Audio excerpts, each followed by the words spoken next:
In your pocket sits a marvel of modern alchemy, a material so thin it's measured in fractions of a millimeter, yet strong enough to survive the daily hazards of human life. This is Gorilla Glass. To most, it is simply a smooth surface for swipes and taps, but beneath that calm exterior lies a story of extreme chemistry and brutal engineering. We are looking at a substance that defies the natural brittleness of glass, transformed through a process of ion exchange into a transparent suit of armor. Today, we peel back the layers of the glass-making revolution.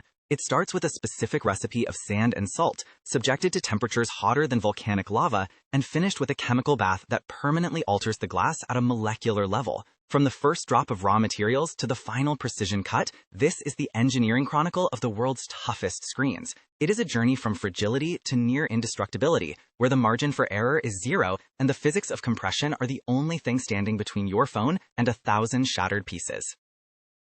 It begins with a foundation of sand, but not the kind you find at the beach.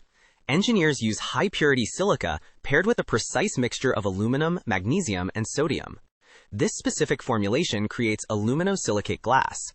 Unlike standard soda-lime glass used in windows, this mixture is designed to be chemically receptive. The aluminum acts as a structural backbone, creating a wide-open molecular framework that will later allow for a crucial atomic transformation. These dry ingredients are fed into a massive furnace where they are blasted with heat reaching 1600 degrees Celsius. At this temperature, the solid grains lose their identity, merging into a white-hot viscous liquid. The purity here is paramount. Even a single microscopic speck of dust or an unwanted mineral could create a weak point, leading to catastrophic failure later in the process. This molten soup is stirred and refined until it is perfectly homogeneous, preparing for its descent into the most unique forming process in the manufacturing world. Traditional glass is made by floating molten liquid over a bed of tin, but Gorilla Glass uses a proprietary technique called the fusion draw process. The liquid glass is pumped into a large V-shaped trough called an isopipe. The molten material fills the pipe until it overflows, spilling over both sides in perfectly even sheets. Gravity takes over here. As the two flows meet at the bottom of the V-shape, they fuse together into a single, continuous sheet of glass. Because the surfaces of the glass never touch the mechanical parts of the machine, only the air, the result is a finish that is optically pristine. There are no rollers, no molds, and no scratches.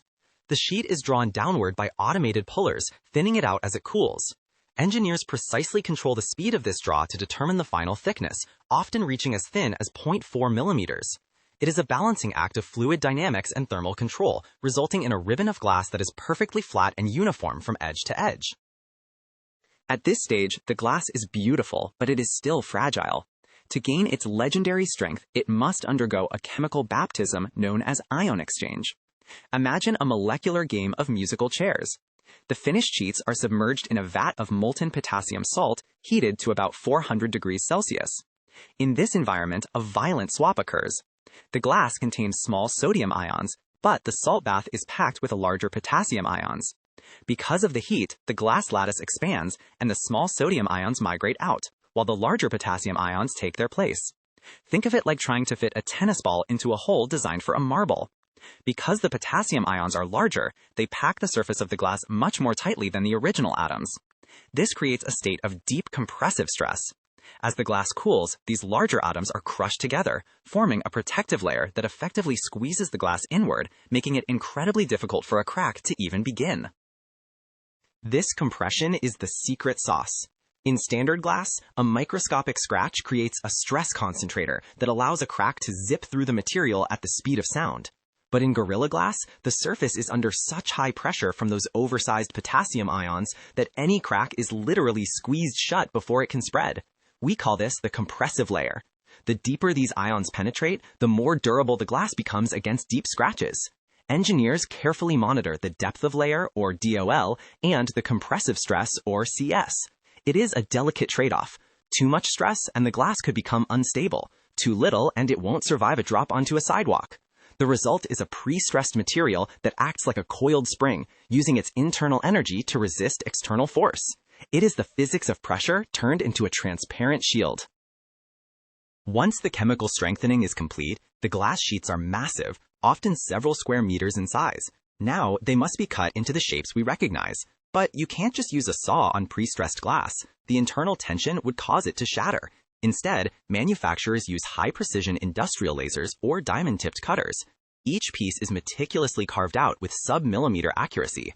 The edges of the glass are then ground and polished using CNC machines to create those familiar 2.5D or 3D curved borders.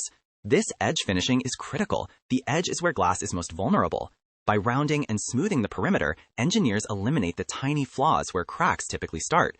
Every curve that feels smooth under your thumb is the result of hours of robotic grinding and chemical polishing, ensuring the glass is as strong at the border as it is in the center. Quality control in the glass industry looks more like a demolition derby. To ensure the glass meets the Victus or Gorilla Glass 7 feet standards, samples are subjected to the drop test. Machines drop the glass from heights of up to 2 meters, nearly 7 feet, onto rough, abrasive surfaces meant to simulate asphalt or concrete. This isn't just about height, it's about scratch and drop performance.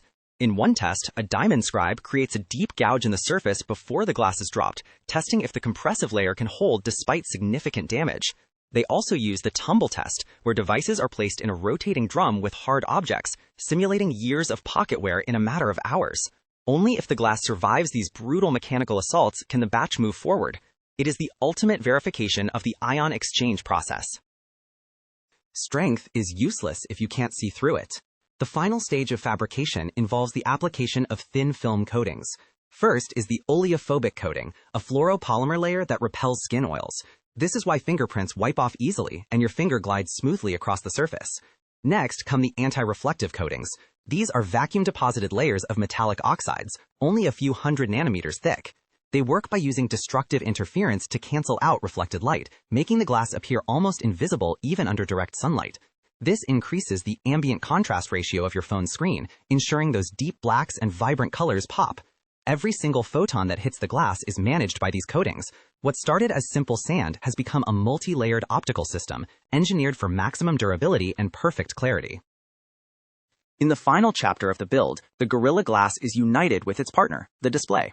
In modern in-cell or on-cell displays, the glass is bonded directly to the OLED or LCD panel using optically clear adhesive, or OCA. This liquid glue layer is cured with UV light, creating a permanent, gapless bond. This eliminates the air gap, further reducing reflections and making the icons appear as if they are resting right on top of the glass. The assembly takes place in a Class 100 cleanroom, where even a single particle of dust would look like a boulder once the screen is lit. Once bonded, the glass is no longer just a cover. It becomes a structural component of the phone's chassis, providing torsional rigidity to the entire device. It is the final synthesis of chemistry, physics, and industrial design, ready to be shipped around the globe. The engineering of Gorilla Glass never truly ends. Today, we are seeing the rise of ultra-thin glass, or UTG, which is flexible enough to fold in half for the next generation of smartphones. By making the glass thinner than a human hair and adjusting the ion exchange chemistry, engineers have created a material that combines the scratch resistance of glass with the flexibility of plastic. What started as a failed experiment at Corning in the 1960s has become the most essential material of the digital age.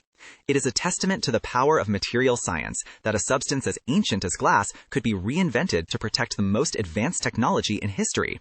From a grain of sand to an indestructible shield, Gorilla Glass remains the invisible guardian of our connected lives, proving that with enough pressure, even the most fragile things can become unbreakable. I hope this deep dive gave you a new perspective on the strategies and the relentless mindset behind these global icons. If you enjoy deconstructing business empires and tech legends in this Tech Archive style, make sure to hit that subscribe button and turn on all notifications. That way, you will never miss a new blueprint of history.